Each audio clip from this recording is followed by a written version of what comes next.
This presentation explores ancient beliefs about death and the afterlife, which may include mature themes and descriptions of mythological violence. Viewer discretion is advised. What if there was a map to the land of the dead? Not a metaphor but a blueprint. A terrifyingly consistent guide to the great unknown, drawn by civilizations that never met, separated by impassable oceans and vast canyons of time. Imagine an ancient Sumerian priest, carving a story of 7 dreadful gates into a clay tablet in the Mesopotamian desert. Now jump 5,000 miles and 3,000 years into the future, to a Mayan shaman painting a hero's descent through 9 treacherous levels of the underworld. They share no language, no history, no contact. Yet, their maps of death are eerily impossibly the same. The Greeks sang of the river Styx, a dark waterway you had to pay a ferryman to cross. The Egyptians painted the same journey, a perilous boat ride down a celestial Nile into the Hall of Judgment.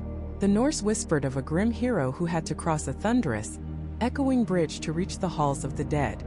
Rivers, gates, guardians, a final terrifying judgment. How is this possible? How did humanity, in all its scattered and isolated tribes, come to the same conclusions about what lies on the other side of our final breath? This isn't just a coincidence. This is a pattern. A primordial echo that suggests one of 2 things. Either the human mind is hardwired with a universal nightmare, or every culture on Earth has been describing a real place. And tonight, we begin the journey to find out which it is. This is the story of the Katabasis, a Greek word for a descent, specifically, a hero's journey into the underworld. It is arguably the oldest and most important story we have ever told ourselves. It's not just about facing monsters in the dark. It's about confronting the ultimate monster, oblivion.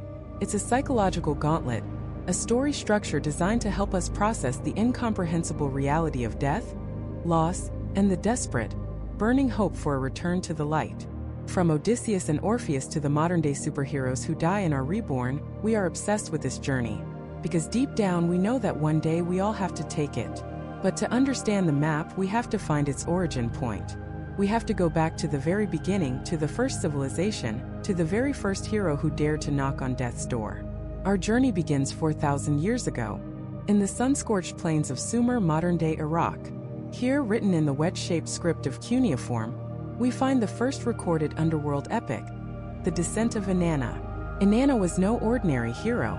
She was the queen of heaven and earth, the goddess of love, war, and political power. She was ambitious, brilliant, and utterly fearless. And she decided, for reasons of power and conquest, to visit the one realm she did not control, the great below, the land of no return. It was a kingdom ruled by her estranged and terrifying older sister Eurydice, the queen of the dead. Inanna knew this was no casual visit. She prepared meticulously. She adorned herself in her 7 divine powers, represented by her most spectacular regalia. Her crown, her lapis lazuli necklace, her golden rings, and her royal robe. She was a walking embodiment of celestial authority. Before she left, she gave her faithful servant, Ninshubber, a set of chilling instructions. If she did not return in 3 days, Ninshubber was to go to the great gods of heaven, to weep and plead for her rescue. Inanna knew the odds. No one, not even a god, had ever returned from the kingdom of Eurydice. She approached the first of 7 gates to the underworld. The chief gatekeeper, a being named Neti, demanded to know her purpose. When Inanna declared her divine right to enter, Neti, following the unchangeable laws of the great below, refused. He would only let her pass if she surrendered a piece of her power. At the first gate, her crown, the symbol of her authority, was taken. She was furious, but she had no choice. She passed through. At the second gate, they took her lapis lazuli beads. At the third, her breastplate. At the fourth, her golden rings. Gate by gate, she was systematically unmade. Her power, her identity, her very essence was stripped from her piece by agonizing piece. By the time she reached the 7th and final gate, she was naked. The queen of heaven and earth was reduced to nothing, a vulnerable soul standing before the throne of death. There, in the suffocating darkness, sat her sister Eurydice, and with her were the 7 dreadful judges of the underworld, the Anunnaki. They did not speak. They did not need to. They fixed their gaze upon Inanna, a gaze that was death itself. And Eurydice, her sister, uttered a cry of guilt and rage. In a single horrifying moment, Inanna, the brilliant goddess of life, was turned into a corpse. A piece of rotting meat, hung on a hook on the wall, left to decay in the eternal dark. 3 days passed in the world above. 3 nights. As instructed, the loyal Ninshubber began her desperate plea. She went to the great sky gods, but they turned her away, declaring that Inanna had brought this fate upon herself by breaking the ultimate taboo. The laws of the underworld are absolute. No one returns. All seemed lost. But there was one last hope. Enki, the god of wisdom and cleverness. Enki, understanding the cosmic imbalance caused by Inanna's death, decided to intervene. He was the only one smart enough to find a loophole in the laws of death itself. He scraped the dirt from beneath his fingernails, and from it, he fashioned 2 tiny sexless creatures. He gave them the food of life and the water of life, and he gave them a secret mission. They were to fly down to the underworld like insects and find Ereshkigal. He told them she would be in agony, moaning and groaning like a woman in childbirth. He instructed them not to offer solutions, but to simply echo her pain. To show empathy for the queen of the dead, the creatures did as they were told. They found Ereshkigal in profound misery, and when she cried out, "Oh, my inside!" they cried back, "Oh, you're inside." When she moaned, "Oh, my outside!" they moaned back, "Oh, you're outside." Startled and moved by this strange act of compassion in her joyless realm, Ereshkigal stopped her lamenting. She offered the creatures a gift, anything they wanted. The rivers of the underworld? A field of grain? They refused. They asked only for one thing, the corpse hanging on the hook. Ereshkigal agreed. They took Inanna's body down, and they sprinkled it with the food and water of life. And slowly, miraculously, the Queen of Heaven and Earth was resurrected. She was alive. She had done the impossible. But the laws of the underworld, while they can be bent, can never be broken. The Anunnaki surrounded her. "No one ascends from the underworld unmarked," they declared. If she was to leave, someone must take her place. And so, as Inanna ascended back to the world of the living, she was not alone.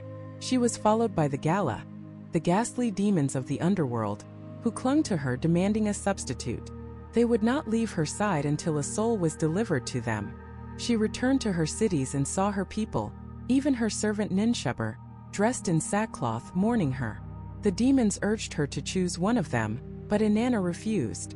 She could not sacrifice those who had been loyal. Then she arrived at her own palace, and there on her throne she saw her husband, the shepherd king Dumuzid. He was not mourning. He was dressed in splendid robes, enjoying his newfound power, presiding over the court as if she had never existed. And in that moment, Inanna's heart shattered with rage and betrayal. She looked at him, and then she looked at the demons. And with the very same eye of death that had once struck her down, she condemned her own husband. "Take him," she commanded. Dumuzid was dragged away, kicking and screaming, down into the great below to take her place. Inanna was free, but her return had come at a terrible, soul-altering price.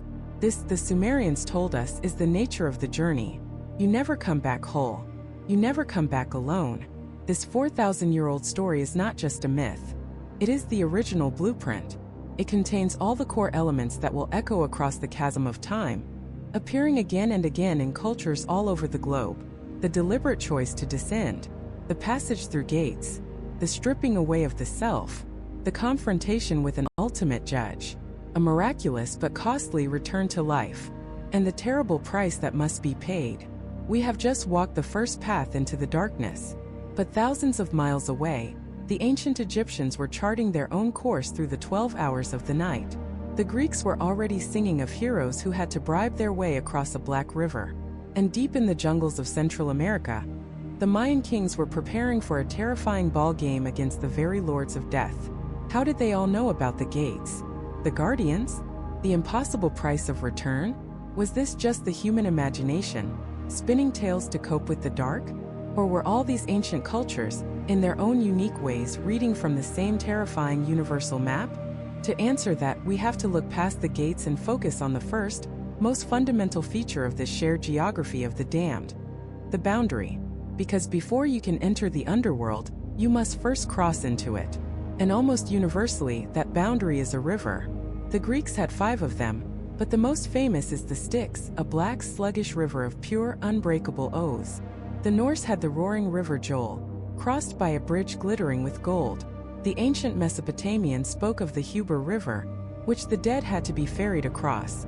Again and again in culture after culture, we see this impassable body of water, a liquid line drawn between the living and the dead. And where there is a river, there must be a ferryman. In Greece, he was Charon, a grim spectral figure who demanded a coin, an obol, placed in the mouth of the deceased as payment for passage. Without it, a soul was doomed to wander the banks for 100 years. This wasn't just a story, it was a ritual. Ancient Greeks were often buried with a coin for this very purpose. Think about that. An entire civilization for centuries engaged in a physical act based on this one detail of the map. The price of passage. It's a concept that goes far beyond a simple coin. It's the first rule of the underworld. Nothing is free. Entry always comes at a cost. But what if you're not dead? What if you are a living, breathing hero, determined to breach the walls of death itself? The price for you is infinitely steeper. And no one paid it more tragically than the musician, the poet, the lover. Orpheus. Orpheus wasn't a warrior like Hercules or a king like Gilgamesh. His power wasn't in his sword arm. It was in his voice and his lyre. It was said that when Orpheus played, the world itself would stop to listen. Animals would walk peacefully beside him, trees would bend their branches to hear, and even the rocks would weep. His was the power of pure transcendent art. And he loved the nymph Eurydice with that same all-consuming passion. When she was bitten by a viper on their wedding day, and her soul was snatched away to the underworld, Orpheus's grief was so profound it silenced the world. The birds stopped singing. The rivers ceased to flow. His sorrow was a weapon, and he decided to wield it against death itself. He journeyed to the dark entrance of Hades. He didn't fight his way in. He played. He stood before Cerberus, the monstrous three-headed hound of hell, and he played a song of such loss and longing that the beast whimpered and laid down at his feet. He walked through the fields of asphodel, where the listless shades of the dead drifted like smoke, and his music brought a flicker of memory, a tear of remembrance to their hollow eyes. He stood before the thrones of Hades, the grim king of the dead, and his queen Persephone. And there, in the heart of eternal silence and despair, Orpheus sang of his love for Eurydice. He sang of the sun on her hair, of the life they would never live, of the cold emptiness of his world without her. The myth says his music moved the unmovable. The Furies, the very embodiments of vengeance, wept iron tears. The tortured souls found a moment's peace from their eternal punishments. And even cold, unyielding Hades felt a pang of something that might have been pity. He agreed to let Eurydice go, but there was a condition. The price of passage. Orpheus was to walk ahead of her, all the way out of the darkness and back into the light of the living world. And he must not, under any circumstances, look back. Not once. If he turned to see if she was following, she would be lost to him forever. Can you imagine that walk? The agonizing climb out of the abyss, the path lit only by his own hope. Behind him the sound of nothing. The dead make no footsteps. The only proof he had of her presence was the word of the god of lies and shadows. Doubt, that most human of poisons, began to creep into his heart. Is she there? Was this all a cruel trick? Every step was a battle between faith and fear. He could feel the air getting warmer, see the faint glimmer of the entrance ahead. He was almost there. The sunlight was just inches away. And in that last, final moment, overcome with love, with desperation, with the screaming need for certainty, he turned. He saw her. A faint, shadowy form just behind him, her arms outstretched. But as his eyes met hers, she was pulled back, like a wisp of smoke caught in a hurricane, dissolving into the darkness. He heard her whisper a single word, "Farewell," and then she was gone, forever. He had paid the price. He had charmed the gods and monsters, but he failed the final, most human test. He could not conquer his own doubt. This story is so powerful, so deeply embedded in our cultural DNA, because it feels true. The impossible test, the fatal moment of weakness. But is it unique? Or is this specific tragic failure, the forbidden glance, another recurring landmark on that universal map? To answer that, we have to travel halfway around the world, from the sun-drenched hills of Greece to the misty islands of Japan, and to a story that is even older, and in many ways far more terrifying. This is the story of Izanagi and Izanami, The two divine beings, the brother and sister gods who stirred the primordial ocean with a jeweled spear and created the very islands of Japan. They were the parents of the world, the creators of gods and nature. But during the birth of the fire god Kagetsuchi, Izanami was horribly burned. She died. Izanagi, her husband and brother, was consumed by a grief as cosmic as Orpheus's was personal. He couldn't accept a world that he had created without her in it. And so, just like the Greek musician, the Japanese creator god resolved to journey to the land of the dead. In Shinto mythology, this place is called Yomi no Kuni, the gloomy land. It is a place of shadows, of pollution, of decay. When Izanagi arrived at the gates, he called out for his beloved Izanami. From behind the sealed doors, her voice answered him, full of sorrow. She told him he was too late, that she had already eaten the food of the underworld and could not leave. But she said because he had come all this way for her, she would try. She would go and speak to the gods of Yomi. And she made him the exact same promise Hades made to Orpheus, with the exact same condition. You must wait, she said. And you must not look at me. Izanagi waited, and waited. The silence and the darkness of Yomi pressed in on him. Time stretched into an eternity. Just like Orpheus, his patience frayed. His faith faltered. He couldn't bear it any longer. He broke off a tooth from the sacred comb in his hair, lit it like a torch and stepped inside. What he saw was not the beautiful goddess he remembered. In the flickering light of his comb, he saw Izanami's true form. A rotting, maggot-infested corpse, her flesh sloughing from her bones. And from her decaying body, 8 thunder deities had been born. She shrieked, not in sorrow but in pure humiliated rage. You have shamed me, she screamed. He had seen her in her polluted, hideous state. He had broken his promise, and for that he would die. What followed was not a quiet fade to black, but a horrifying chase. Izanami sent the hags of Yomi, the thunder deities, and an army of the dead to hunt Izanagi down. He fled, throwing his headdress and his comb behind him, which magically transformed into grapes and bamboo shoots to distract his pursuers. He finally reached the entrance, the pass between Yomi and the land of the living, and he rolled a massive boulder to seal the exit, trapping his enraged, decaying wife inside forever. From behind the rock, she screamed a final terrible curse. For this I will kill 1,000 people in your land every day. And Izanagi, his love now turned to fear and resolve, shouted back. Then I will ensure that 1,500 are born every day.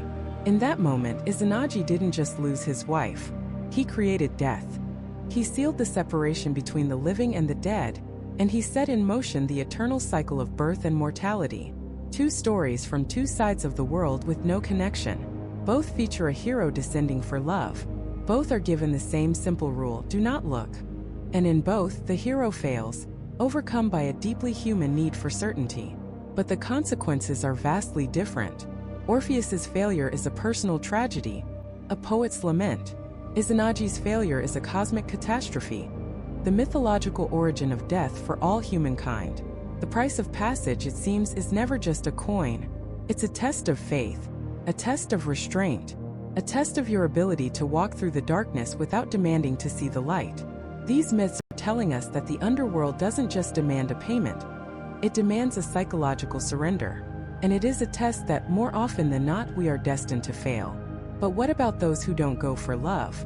What about the heroes who journey to the underworld, not to bring someone back, but to steal something, to conquer a beast, to gain forbidden knowledge, or to face a god in battle? Their journey is different. Their price is something else entirely. And so we turn from the artist to the warrior, from the lover to the demigod. We turn to the man who would not serenade the underworld, but would instead try to put it in a headlock. We turn to Hercules. His journey to the land of the dead was not born of love or loss. It was a command, the last and most impossible of his 12 labors, a series of penances designed to break him. His final task, issued by a petty king hiding behind a bronze jar, was to do what no mortal had ever done: descend into the abyss and bring back its guardian. He was ordered to kidnap Hell's dog. Hercules didn't arrive at the river Styx with a song. He arrived with a reputation. When the ferryman Charon, the grim skeletal gatekeeper of the dead, saw the sheer muscular divine power of the son of Zeus, he didn't ask for a coin. He froze. Hercules, radiating an aura of life so potent it was an insult to the gloom, didn't plead for passage. He demanded it. And Charon, for perhaps the first time in millennia, obeyed without question. This wasn't a negotiation with fate. It was a hostile takeover. Hercules strode through the asphodel meadows, the gray, listless fields where the shades of average souls drift for eternity. They scattered before him like dust in a gale. He was a walking, breathing sun in a land of perpetual twilight. His destination was the throne room of Hades himself. He didn't come to beg for a soul to be returned. He came to borrow the king's most prized possession. And when he stood before the lord of the underworld, he did not kneel. He stated his purpose. He was here for Cerberus. Hades, the cold, calculating god of the unseen, was not impressed by muscle alone. He'd seen heroes before. But this one was different. There was a raw, untamable force in him. So Hades, perhaps amused, perhaps intrigued, made a deal. A very specific, very dangerous deal. Hercules could take Cerberus, but only if he could subdue the beast with his bare hands. No weapons. No tricks. Just pure brute strength against the incarnation of monstrous death. Imagine the scene. Hercules descends to the very gates of Tartarus, the deepest pit of the underworld. And there it is. Cerberus. Not a dog. A nightmare. 3 heads, each one snarling, drooling acidic venom, with the roar of 1,000 dying animals. Its back is writhing with a mane of living snakes. Its tail is a serpent, armed with a vicious stinger. This creature isn't just a guard. It's a living embodiment of the terror of the final threshold. It is what keeps the dead in and the living out.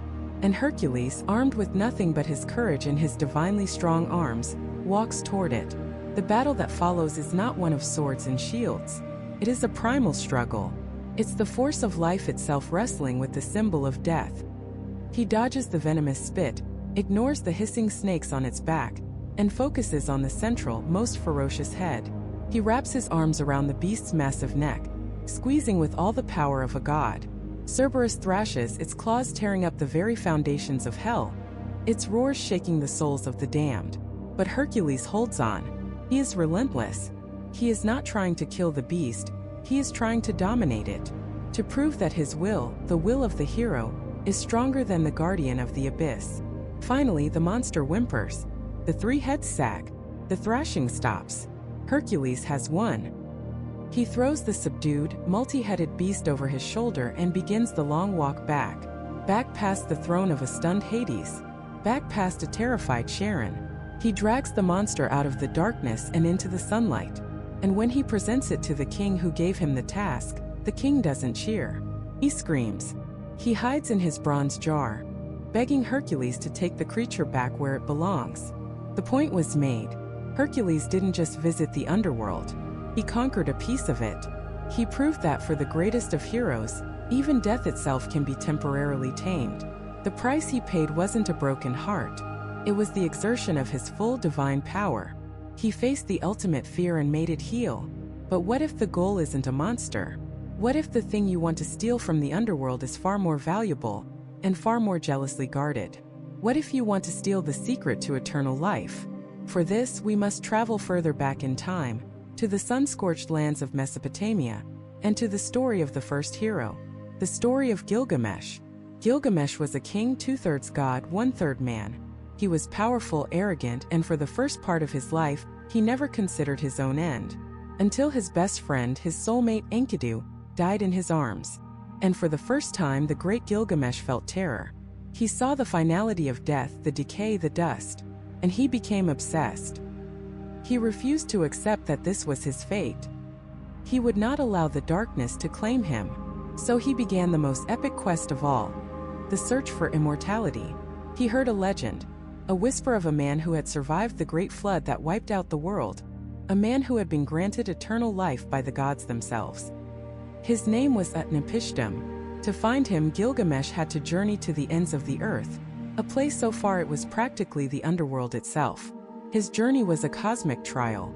He crossed the lethal waters of death with a ferryman who warned him that a single drop would mean his end. He passed through the twin peaks of Mount Mashu, a mountain so high it reached the heavens, guarded by terrifying scorpion people who patrolled the edge of the world. They took one look at the desperation in his eyes and let him pass. into a tunnel of absolute, unceasing darkness. For 12 long leagues he traveled through a blackness so complete it was a physical presence. When he finally emerged, he was in a different reality. A wondrous magical garden where the trees bore fruit of carnelian and lapis lazuli. This was the garden of the gods, the cosmic waiting room at the edge of the world. And there he found him. Utnapishtim the faraway. Gilgamesh, weary and ragged, poured out his story and made his demand. Give me the secret of eternal life. But Utnapishtim's answer was not what he expected. It was a cold dose of reality. There is no permanence, the old man said. He told Gilgamesh that death is the fate of all mortals decreed by the gods. His own immortality wasn't a prize he won. It was a unique gift, a fluke of history after he saved life on earth from the flood. Could not be repeated. Seeing the king's despair, Utnapishtim offered him a challenge, a test. If you truly wish to conquer death, he said, first try to conquer its little brother sleep. Stay awake for 6 days and 7 nights. Gilgamesh, exhausted beyond measure by his impossible journey, agreed. And almost as soon as he sat down, he fell into a deep sleep. He failed. He couldn't even conquer a moment's rest, let alone an eternity of death. When he awoke 7 days later, he was crushed. His quest was a failure. He was, after all, only a man. But as he was leaving, Utnapishtim's wife took pity on him. She whispered to her husband, who then told Gilgamesh of one last secret. At the bottom of the great ocean there grew a plant. It looked like a thorny thistle. It wouldn't grant immortality, but it would restore a person's youth. It was the next best thing. With his last ounce of strength, Gilgamesh tied stones to his feet, sank to the bottom of the ocean, and found the plant. He endured the thorns, plucked it from the seabed, and began his long journey home, his heart filled with a new lesser hope. He would go back to his city of Uruk, he would eat this plant, and he would be young again. On the way, he stopped at a cool spring to bathe. He left the precious plant on the bank, and as he washed the dust of his journey from his skin, a serpent slithered out of the grass. It smelled the plant's fragrance, ate it in a single bite, and immediately shed its skin, reborn and renewed. Gilgamesh returned to find it gone, and he wept. He sat on the ground and cried, not with the rage of a king, but with the deep, profound sorrow of a man who has touched the edge of eternity only to have it slip through his fingers.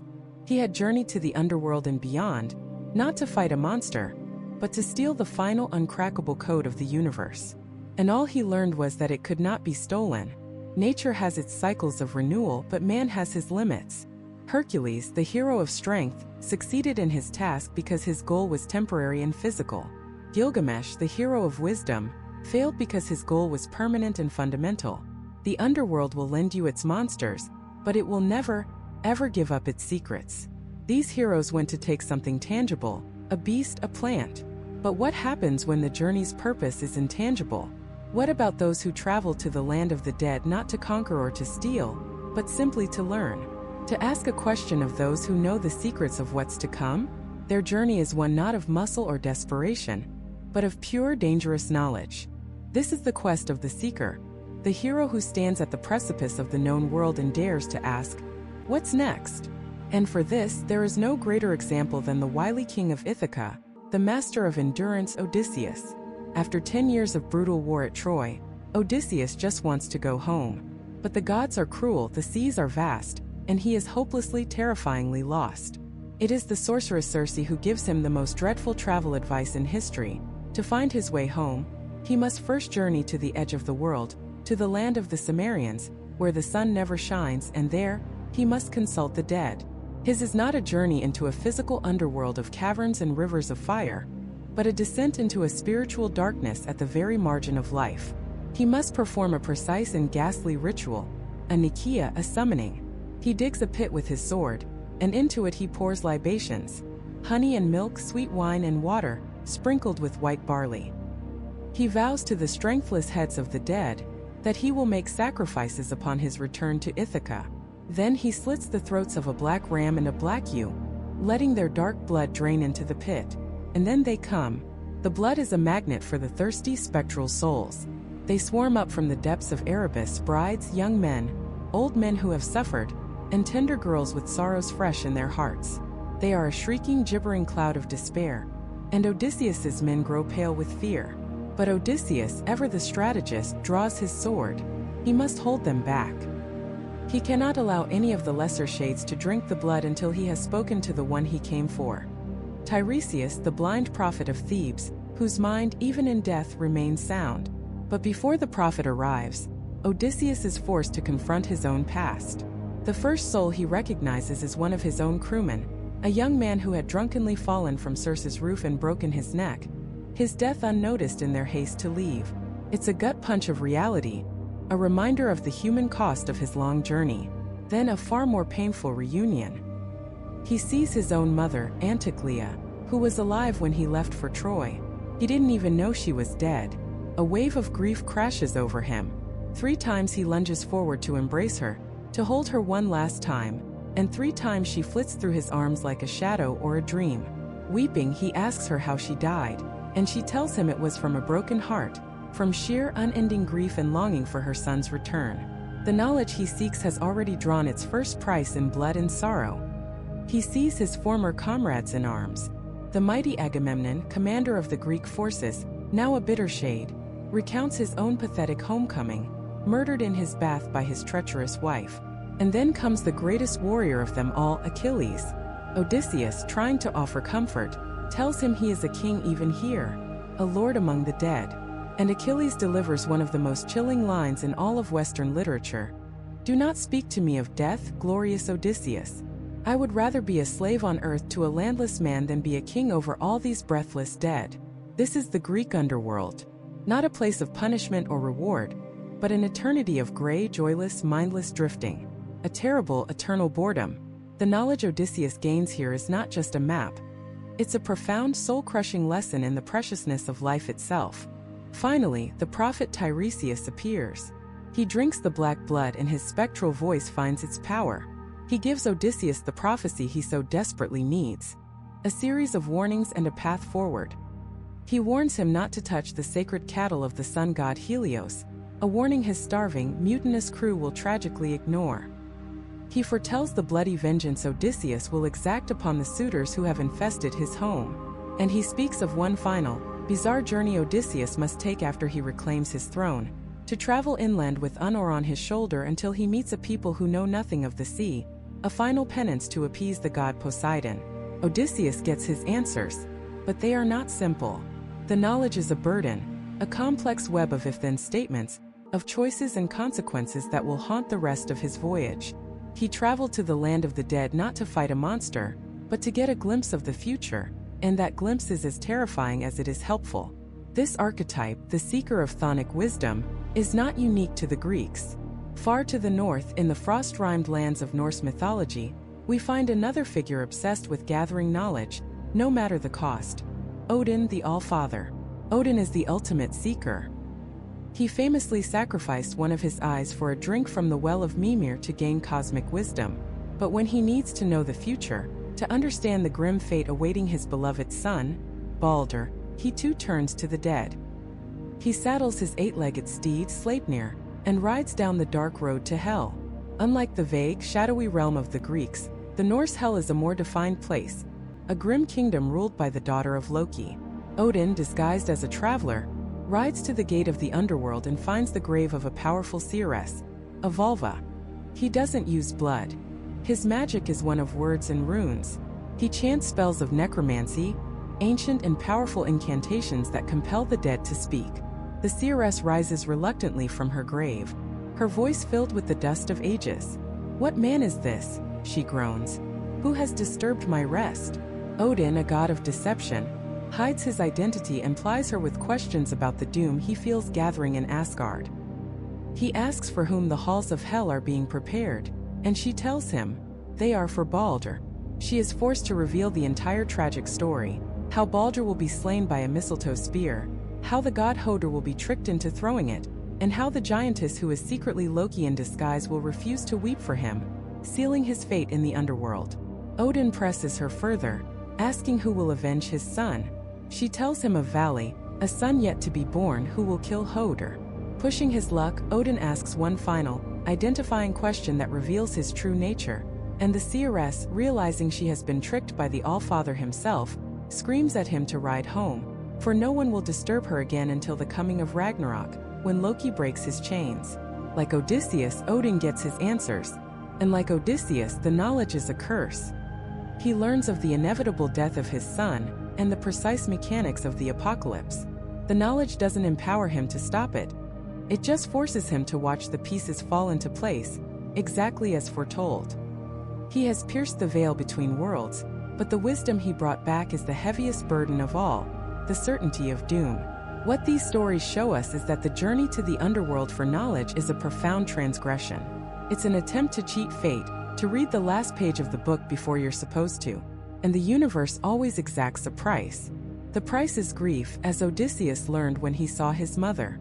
It is despair, as he saw in the eyes of Achilles. It is the horror of inevitability, as Odin learned from the seeress. The dead may hold the secrets of time, but their perspective is one of eternal loss. To speak with them is to be infected by that loss.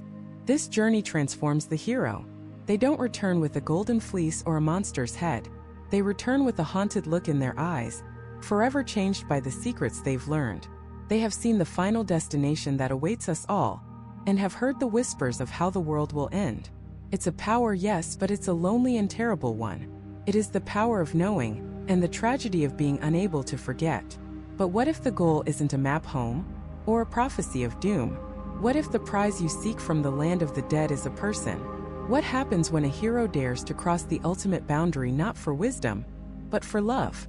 This is the story of Orpheus, and it is the ultimate answer to that question. Orpheus was not a king or a general or a brawler like Heracles. His power wasn't in his fists, it was in his fingers and his voice. He was the son of a muse, and when he played his lyre and sang, the world itself stopped to listen.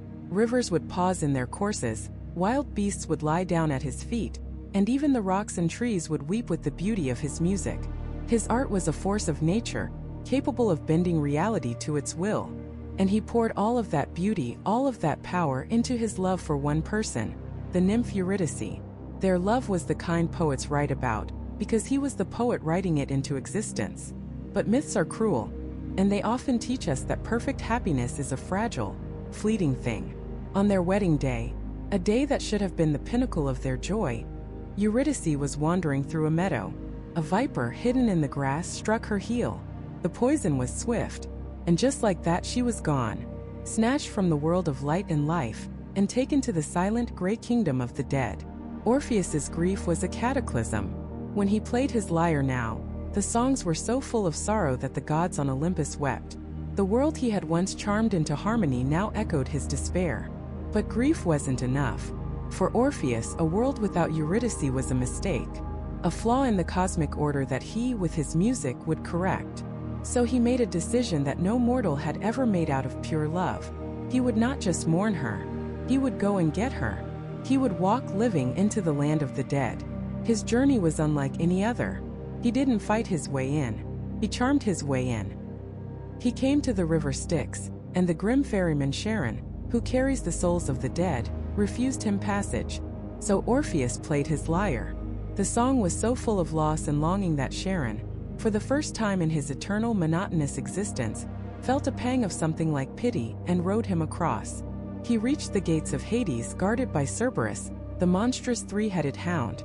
The beast lunged, its growls shaking the very foundations of the underworld. But Orpheus played again. His music flowed over the creature not as a challenge, but as a lullaby. The hound's growls softened into whimpers, and soon, all three of its heads lay peacefully on the ground as it fell into a deep sleep. As he walked deeper, his music became a force of mercy in that merciless place. The tormented souls of Tartarus found a moment's peace. Sisyphus, for a single blissful instant, forgot the weight of his boulder. Tantalus, eternally thirsty, forgot the water that receded from his lips. For the first time there was beauty in the underworld. Finally, he stood before the throne of the king and queen of the dead, the grim, unyielding Hades and his consort Persephone. Here there was no monster to soothe, no servant to persuade. Here were the gods of the final law, the embodiment of the ultimate boundary. And so Orpheus did the only thing he could. He began to sing. He sang of his love for Eurydice, of the sun on her hair, of the day they met. He sang of the wedding, the joy, and the sudden sharp horror of the snakebite. He sang of a world drained of color, of a sun that gave no warmth, of a life that was no longer a life, but just a hollow echo. His music filled the vast, silent throne room, and he pleaded his case not to their minds, but to their hearts. He argued that it was too soon, that their love had not been given its time to bloom and fade naturally. He promised that, after a long life together, she would return to them willingly. He was only asking for a loan. Hades, the god who had never been moved, sat silent. But Persephone, the queen who was herself stolen from the world of light, who knew the pain of being torn away from the sun, began to weep. Her tears, the first ever shed in that kingdom, fell like frozen pearls. She turned to her husband, and for the first and only time the laws of the underworld were bent. Hades agreed. Eurydice could go. But there was a condition. A single, simple, and impossibly cruel rule. Orpheus must walk ahead of her on the path back to the world of the living. And he must not, under any circumstances, look back at her until they had both stepped fully into the light of the sun. If he turned around even for a second, she would be lost to him forever. Can you imagine the agony of that journey? The path back was steep, dark, and utterly silent. He couldn't hear her footsteps. He couldn't feel her presence. He could only trust. He had to have faith that the God of the dead had kept his word, that she was right there just behind him, following him back to life. Every step was a battle against doubt. Was she really there? Was this just a cruel trick by Hades, a final torment for his audacity? The silence pressed in on him. The darkness was absolute. He strained his ears for the sound of a footstep, a breath, anything. But there was nothing. The path went on and on, a climb through suffocating blackness, with the single most important thing in his world following him, unseen and unheard. The doubt became a raging fire in his mind. He was almost there. He could see it. A pinprick of gray light ahead, the exit from the cave, the promise of the sun. The world of the living was just a few feet away. But the panic seized him. What if he stepped out into the sun and she wasn't there? What if he had walked all this way alone? The need to know, the simple human need for certainty, became unbearable. It overwhelmed his faith. He stepped across the threshold into the light. And in that split second, driven by love and a terror he could no longer control, he turned.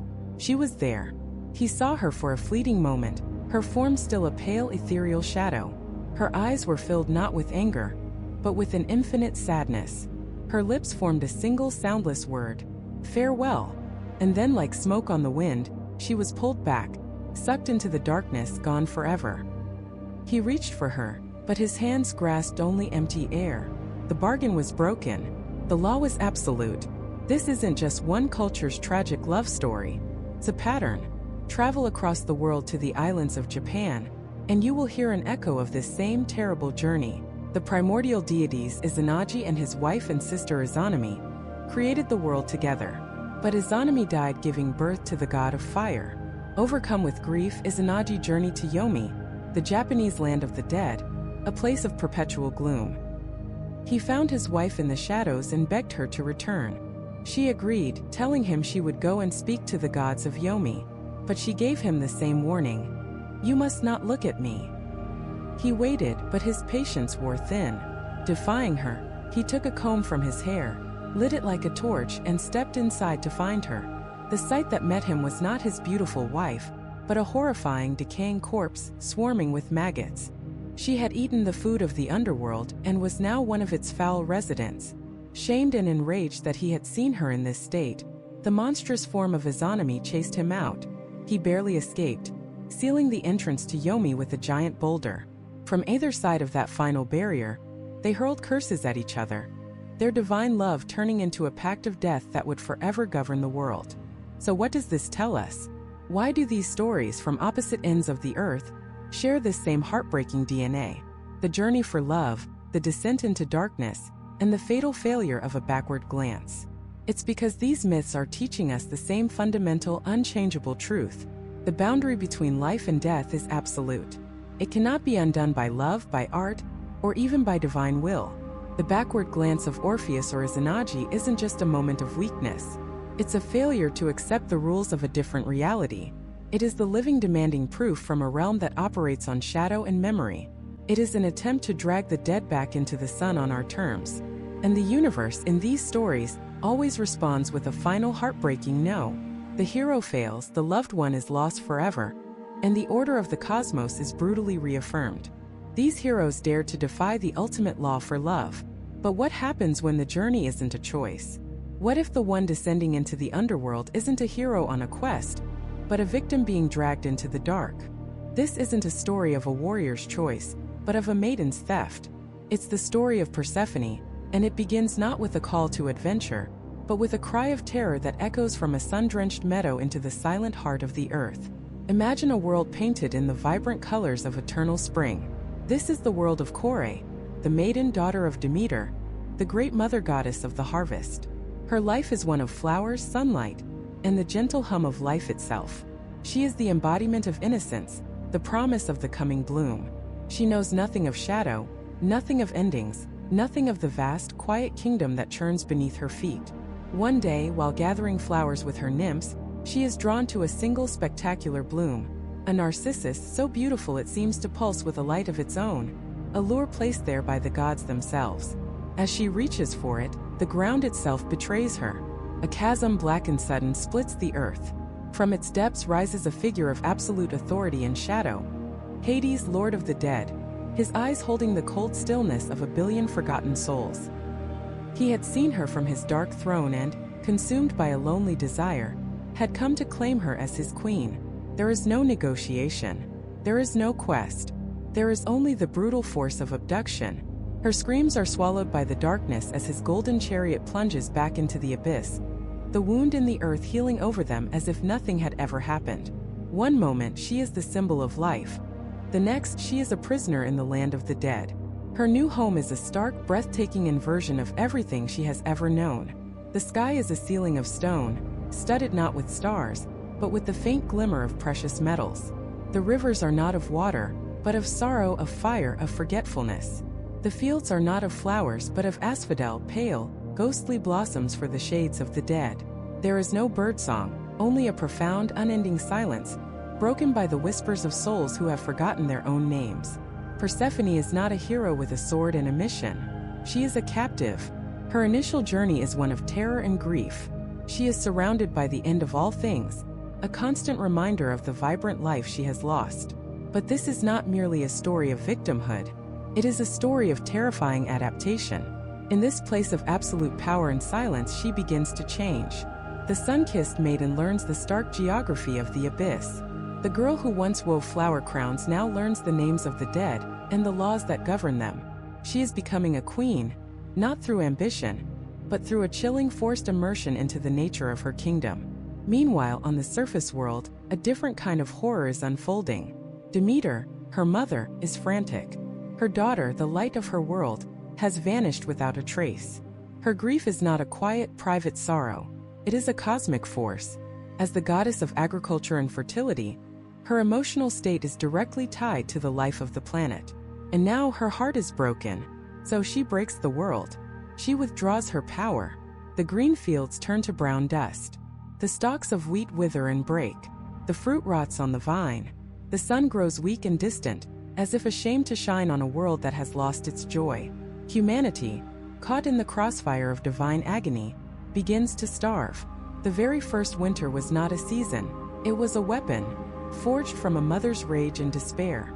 She wanders the earth, a goddess cloaked in mourning, letting all of creation feel the emptiness that has consumed her. The other gods on Olympus, at first indifferent, now begin to worry. The smoke from mortal sacrifices ceases, because the mortals are dying. Zeus, the king of the gods, and in a tragic irony, the one who secretly sanctioned Hades' abduction, realizes he must act, or he will be a king of a barren rock.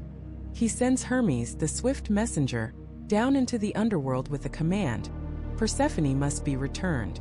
The scene in Hades' throne room is tense. Hades, the grim monarch, has to obey the decree of his brother Zeus. He tells Persephone she is free to go. A wave of relief, of impossible hope, must have washed over her. She could see the sun again, feel the warmth on her skin, run back into her mother's arms. But Hades is a king of ancient laws and binding contracts. He is not one for loopholes, but he is a master of them. Before she leaves, he offers her a final gift. A pomegranate, its skin like dark leather, its seeds like glistening rubies. Just a few. 7, some say. A taste of the underworld's fruit. Perhaps out of hunger, perhaps out of a moment of distraction, or perhaps because some part of her now belongs to this place, she eats them. It seems like a simple gesture of parting, but it is an unbreakable chain. To eat the food of the dead is to belong to the dead forever. When Hermes brings her back to the surface, the reunion with Demeter is explosive. The world bursts back into life as the mother's joy radiates across the land. But the joy is cut short. The truth of the pomegranate seeds is revealed. The ancient law cannot be broken, not even by Zeus. Persephone has consumed the fruit of the underworld, and she is now bound to it. A compromise must be struck. It is the only way to save the world from an eternal winter. Because she ate the seeds, Persephone must spend a portion of the year below, as queen of the underworld, beside her husband, Hades. The other portion she can spend on earth with her mother. And so, the seasons are born from this mythic trauma and its resolution. When Persephone descends into the darkness, Demeter mourns, and the world grows cold and barren. This is autumn and winter. But when she rises again from the earth, her mother's joy brings life back to the world. The flowers bloom, the grain grows tall. This is spring and summer. Our entire cycle of life, death, and rebirth is tied to the annual journey of a goddess who was forced into the darkness. But look closer at what Persephone becomes. Her story isn't just an explanation for the seasons.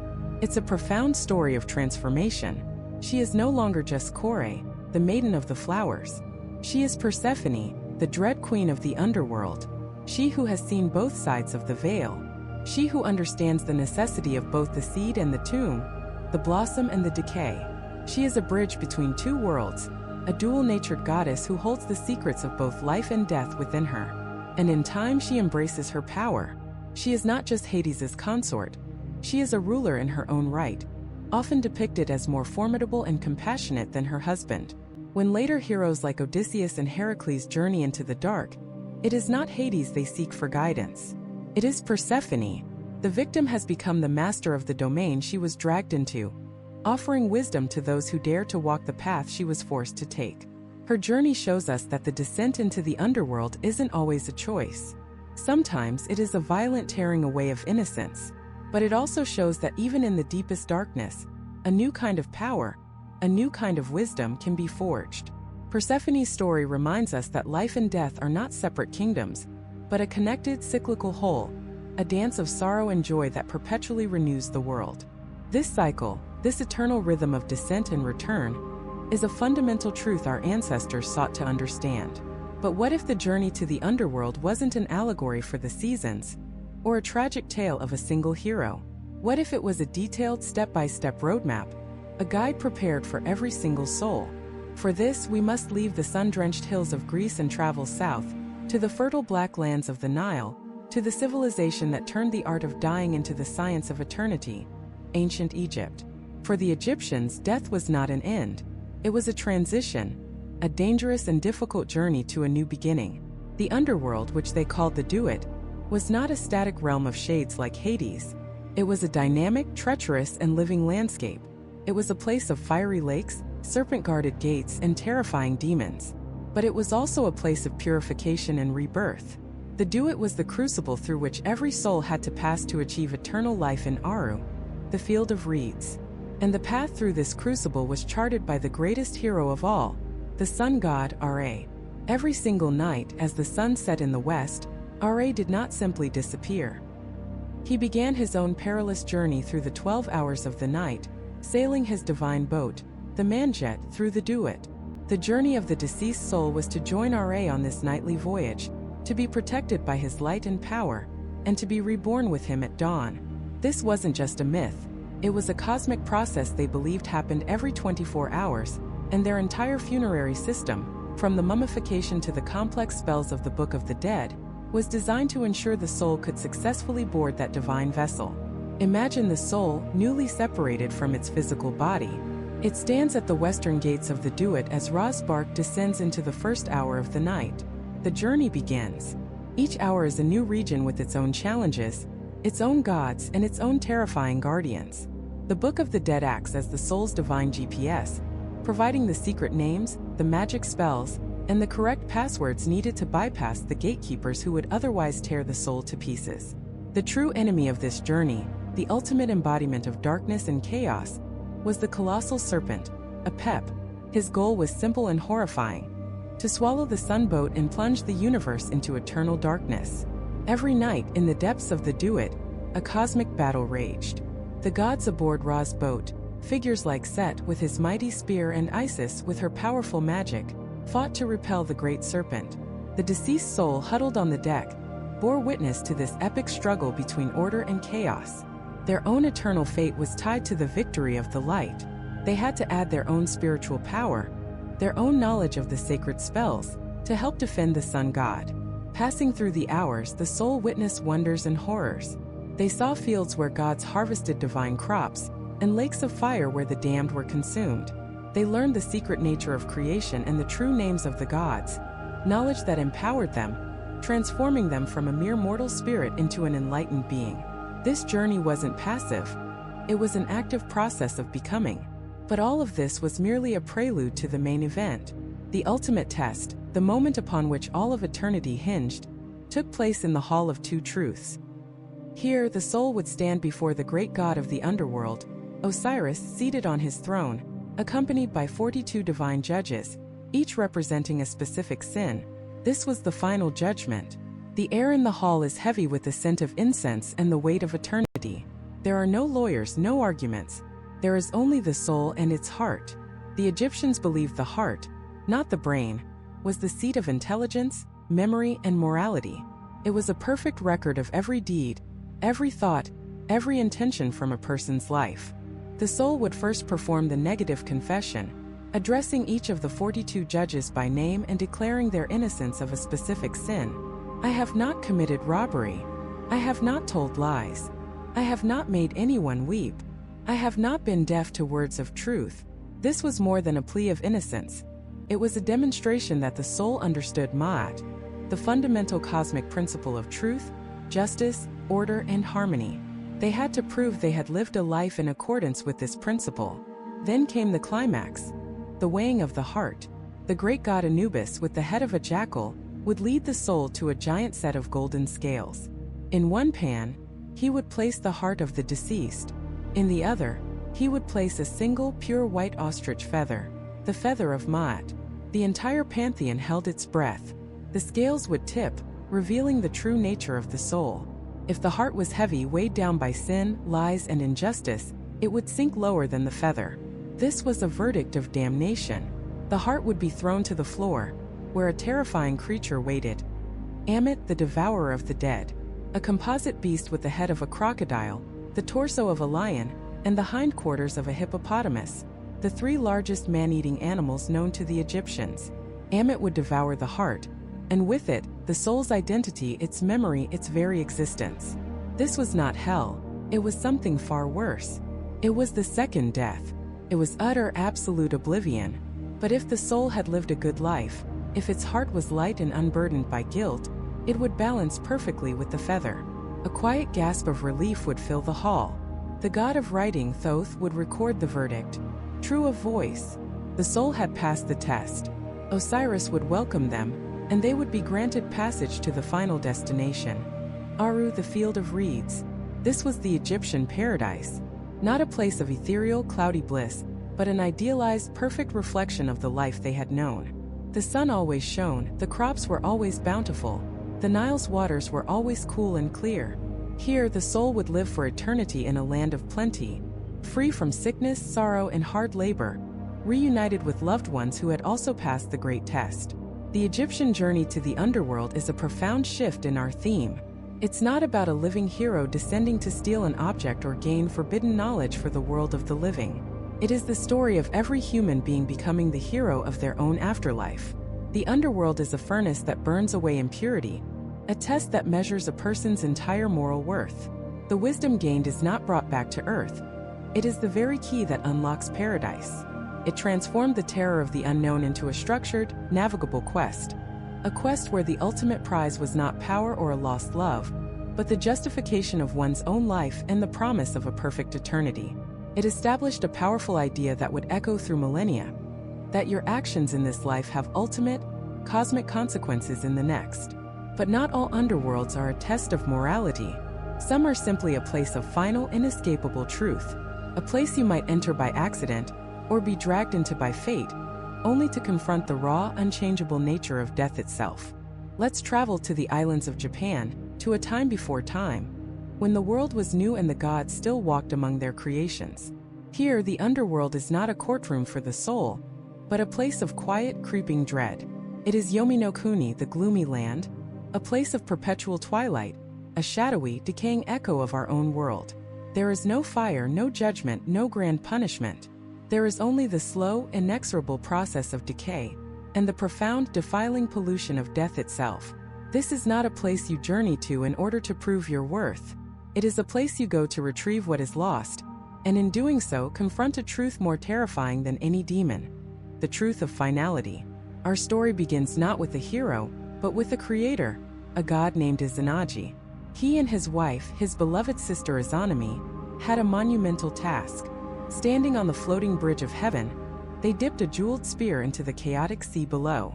The brine that dripped from its tip formed the first island, and from there, they birthed the islands of Japan and a pantheon of gods to inhabit them. They were the divine parents of the world, their love the engine of creation itself. But creation is a violent, unpredictable act. While giving birth to their final child, the fire god Kagutsuchi, Izanami was horribly burned. Her body was ravaged, and in agony she died. Creation had cost the ultimate price. Izanagi's grief was not divine and distant. It was raw, human, and all-consuming. The world he had just created felt empty, meaningless without her. He could not accept this loss. He would not. And so, like so many heroes before and after him, he made a decision born of love and desperation. He would journey to the land of the dead to bring her back. He descended into the darkness, through the shadowy landscapes of Yomi, a world coated in a thin, cold dust. He called out her name, his voice echoing in the suffocating silence. Finally, he found her, shrouded in shadow at the gate of a great palace. He could not see her face, but he heard her voice, and his heart soared. He pleaded with her, begged her to return. The world was not complete without her. He was not complete without her. Izanami's voice, faint and sorrowful, replied from the darkness. She told him he was too late. She had already eaten the food of Yomi, and once you partake of the underworld's feast, you belong to it forever. It is a rule as old as myth itself. But seeing his despair, she offered a sliver of hope. She would go and speak to the gods of Yomi, to ask their permission to leave. But she made him swear a solemn oath. "You must not look at me," she warned. "No matter what, do not try to see my form until we have left this place." Izanagi agreed. He waited, and waited. The silence of Yomi pressed in on him. The hours stretched into an eternity. Doubt, the great enemy of faith, began to creep into his heart. Was she truly there? Was this some trick of the underworld?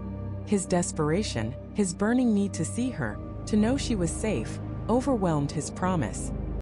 He broke off a tooth from the sacred comb in his hair, and with a spark of divine power, lit it as a torch. He held it aloft and stepped through the palace gate. What he saw shattered his world far more than her death ever could. The being before him was not his radiant wife. It was a thing of pure horror. Her body was a rotting, bloated corpse, crawling with maggots that feasted on her decaying flesh. From her corpse, 8 terrifying thunder deities had been born, embodiments of her rage and decay. He had not just broken a promise, he had violated the sacred mystery of death. He had looked upon its unvarnished, physical reality, and it was repulsive.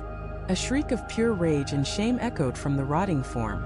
"You have shamed me," Izanami cried, her voice no longer loving but filled with the fury of the damned.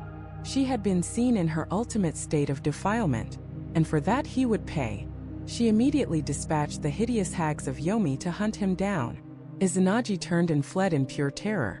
As the hags gained on him, he threw his headdress behind him, which transformed into a bunch of grapes. The hags, ravenous, stopped to devour them. He fled further, but they soon resumed the chase. He then threw his sacred comb, which sprouted into a dense thicket of bamboo shoots, momentarily halting their pursuit. But now, Izanami sent the 8 thunder gods and an army of 1,500 warriors of Yomi after him. He was outmatched, a single god of life fleeing from the endless hordes of death. He drew his sword, fighting a desperate retreat, until he reached the pass that marked the border between Yomi and the land of the living. There he saw a peach tree. In Japanese tradition, peaches are symbols of purity and longevity, a powerful charm against evil.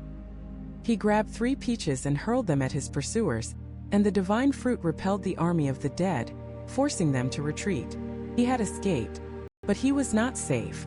Izanami herself was now in pursuit. With the last of his strength, Izanagi rolled a boulder so massive it would take 1,000 men to move, and sealed the entrance to Yominokuni. The physical separation between the world of the living and the world of the dead was now complete, created not by a divine plan, but by a desperate act of survival. From behind the stone, he heard her final chilling curse. "My beloved husband," she seethed, "because you have done this, I will strangle to death 1,000 of the people in your land each day." Izanagi, his love now curdled into grim resolve, shouted back his reply. "My beloved wife, if you do that, I will ensure that 1,500 birthing huts are built each day." And so, the eternal cycle of life and death was born, not from the grand design of a distant creator, but from the bitter fallout of a failed love story. 1,000 die, and 1,500 are born. A cosmic balance struck from a foundation of grief, betrayal, and horror. Izanagi's journey teaches us something profoundly different from the others we've explored. His quest failed not because he lacked virtue, courage, or faith. It failed because what he wanted was fundamentally impossible. He wasn't being tested on his moral character. He was being confronted with the non-negotiable physical reality of death. In Shinto belief, death isn't a sin. It's a form of pollution or kegger. It is a defiling state that must be cleansed.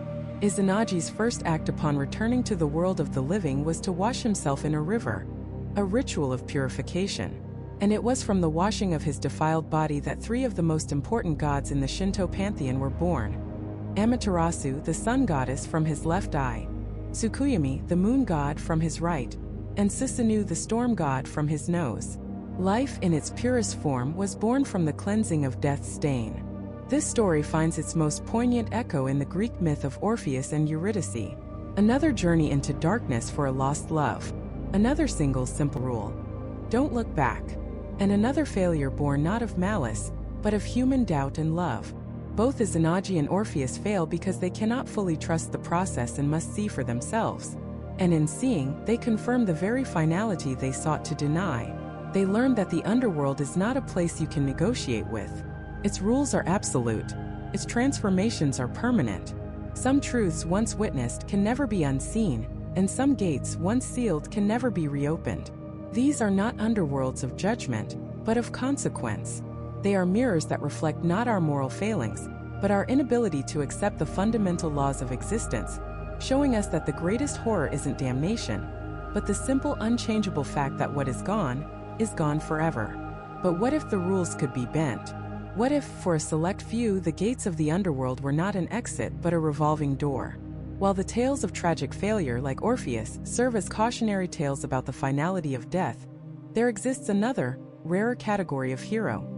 The one who goes down into the darkness and comes back, fist clenched, with a story to tell. These aren't stories about reversing death. They are stories about defying it. Take the greatest of the Greek heroes, Heracles. His 12th and final labor was not to slay a monster or retrieve a golden trinket. It was to descend into Hades itself and drag the guardian of the underworld, the 3-headed hound Cerberus, back to the land of the living. This wasn't a journey of love or loss. It was a raw assertion of power. Heracles didn't plead with Hades or Persephone. He didn't play a liar. He fought. He wrestled the hellhound into submission and physically dragged him up into the sunlight. It was a stunning display of might, a hero literally manhandling a god of death. But did he conquer death? Or did he just prove he was the strongest being in the cosmos? His journey wasn't about understanding mortality. It was about proving he was exempt from its conventional rules. It was a temporary victory, a show of force that left the fundamental order of the universe unchanged. Cerberus was eventually returned. The dead remained dead. Heracles' trip was less a spiritual quest, and more the ancient equivalent of breaking into a maximum security prison, beating up the warden, and leaving with a souvenir just to prove you could. This theme of near success, of touching the forbidden and returning, echoes in Japan with the story of Izanagi and Izanami. They were primordial deities, a divine couple who created the islands of Japan. When Izanami dies giving birth to the fire god, a grief-stricken Izanagi journeys to Yomi, the gloomy land of the dead, to bring her back. He finds her in the shadows and she agrees to return, but on one condition, the same fateful condition given to Orpheus. He must not look at her until they are back in the light. Of course, his patience wears thin. At the very last moment, he lights a torch and in its flickering glow, he sees the horror. His once beautiful wife is now a rotting maggot-eaten corpse. Horrified, he flees, and the shamed and enraged Izanami pursues him.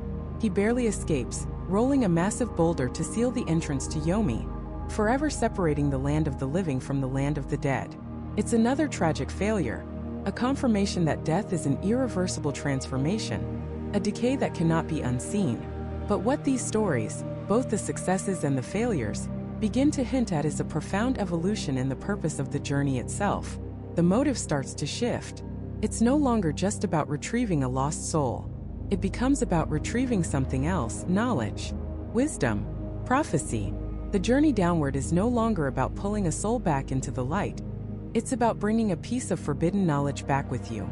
The underworld becomes less of a final destination and more of a cosmic library, where the secrets of the past and the blueprints of the future are stored. This is the journey of Odysseus. In Homer's Odyssey, the hero is not trying to rescue a loved one. He's lost, trying to find his way home after the Trojan War. The sorceress Circe tells him that the only way to get the information he needs is to consult the spirit of the blind prophet Tiresias, who resides in the underworld. Odysseus doesn't fully descend. Instead, he sails to the edge of the world and performs a ritual of blood sacrifice, a nikia, to summon the shades of the dead to him. And what follows is one of the most haunting and psychologically profound sequences in all of literature. He doesn't just speak to the prophet. He speaks to the ghosts of his own life. He sees his own mother, who died of grief waiting for his return. He sees his fallen comrades from the war. He speaks to the great king Agamemnon, who warns him of betrayal at home. And most famously, he speaks to the legendary warrior Achilles. Odysseus praises him, saying that even in death, he must rule among the spirits like a king. And Achilles delivers a reply that shatters every heroic ideal of glorious death. He says, "I would rather be a slave on earth for another man than rule down here over all the breathless dead." In that one line, the entire value system of the ancient world is turned on its head. Life, any life, no matter how hard or humble, is infinitely more precious than a glorious death. Odysseus's journey to the edge of the underworld isn't about fighting monsters. It's about confronting the devastating cost of his own choices, the grief he has caused, and the hollow reality of fame and glory. He returns to his ship not with a rescued soul, but with a heavier heart and the brutal clarity he needs to finally complete his journey home. The underworld has become a mirror, forcing the hero to confront himself. This idea is taken even further by the Roman poet Virgil in the Aeneid. Here, the hero Aeneas, a refugee from the fallen city of Troy, is destined to found a new nation, Rome. Like Odysseus, he must journey to the underworld, but his purpose is grander. He doesn't just need directions home. He needs to understand his destiny, the entire future of his people. Guided by the priestess Sibyl, Aeneas makes a true descent, a Katabasis, into the depths of the Roman underworld. He crosses the river Styx, sees the fields of mourning, the fortresses of punishment, and finally the Elysian fields, the paradise of heroes. There, he meets the spirit of his father, Anchises. And his father doesn't just offer advice. He shows him a vision. He points out a parade of souls waiting to be reincarnated, and he names them one by one: Romulus, Julius Caesar, Augustus. He shows Aeneas the entire lineage of Roman heroes, kings, and emperors that will descend from him. He lays out the entire glorious, brutal, and world-changing history of Rome before it has even happened. Aeneas's journey to the underworld is the foundational moment for an empire. It's a quest that transforms him from a defeated soldier into the father of a civilization. He goes down into the darkness carrying the grief of his past, the ghost of Troy, and he emerges into the light carrying the burden and the glory of the future, the promise of Rome. This transformation of the underworld, from a prison of the dead to a library of destiny, is one of the most significant shifts in human storytelling. The journey becomes a necessary trial for the greatest heroes. It's a psychological crucible. To lead the living, you must first speak with the dead. To build the future, you must first understand the past. The underworld is no longer just a place you go when you die. It is a place you must visit in order to truly learn how to live. It's the ultimate confrontation with mortality, not to reverse it, but to understand your place within its grand, unyielding design. But this evolution wasn't the last. The hero's journey had moved from a quest for love, to a quest for power, to a quest for knowledge. But there was one final frontier left to challenge. One ultimate taboo to break. What happens when the hero's goal is not to rescue a soul, or to gain wisdom, but to conquer death itself? What happens when the journey is not just to the underworld but through it and out the other side, forever changed? This is the final and most audacious purpose of the journey. The quest for resurrection. The story of the dying and rising god. This is the ultimate prize. Not just knowledge, not just a rescued soul, but life itself, torn from the clutches of oblivion. The dying and rising god is an archetype so powerful, so fundamental, that it echoes in the heart of our greatest religions and our most personal struggles. It's the promise that the tomb is not a final destination, but a doorway. Consider Osiris, the benevolent king of Egypt, murdered by his jealous brother, Set. His body is dismembered, scattered across the land, a brutal and definitive end. But his wife, the powerful magician Isis, refuses to accept this.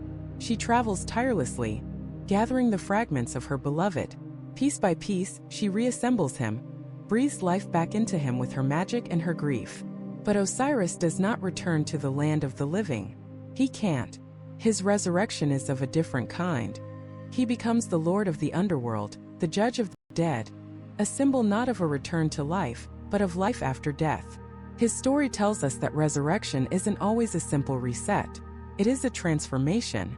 You may not come back as you were, but you come back as something more, with a new purpose forged in the crucible of death itself. He had to be shattered to become the foundation of the afterlife for an entire civilization. Or take the story of Persephone, a tale that paints the world with its sorrow and its joy. When she is dragged into the underworld by Hades, her mother Demeter, the goddess of the harvest, is so consumed by grief that she lets the world wither and die. Winter descends. Zeus is forced to intervene, striking a deal. But there's a catch. Persephone has eaten the seeds of a pomegranate, the food of the dead, binding her to the underworld forever. The compromise is a cosmic bargain. She will spend part of the year with her husband in the darkness below, and part of the year with her mother in the light above. Her resurrection is not a one-time event. It is a cycle. Every spring she rises from the earth, and the world is reborn with her. Flowers bloom, the fields turn green, life returns. Her story weaves the concept of death and rebirth into the very fabric of nature. She is the reason for the seasons, a constant, living reminder that for life to flourish, it must first retreat into the darkness. Her journey teaches us that some resurrections are not permanent escapes, but a continuous rhythm of descent and ascent, a dance between shadow and light that defines our existence. Perhaps the most harrowing and profound journey of resurrection is that of the Sumerian goddess Inanna, Queen of Heaven. In an act of supreme ambition, she decides to descend to the underworld to conquer it from her sister Ereshkigal, the Queen of the Dead. To get there, she must pass through 7 gates. At each gate, she is forced to remove an item of her royal regalia, a piece of her power, her crown, her jewelry, her robes. By the time she reaches her sister's throne, she is naked, stripped of all identity and authority. She is judged, found guilty, and killed. Her corpse is hung on a hook to rot.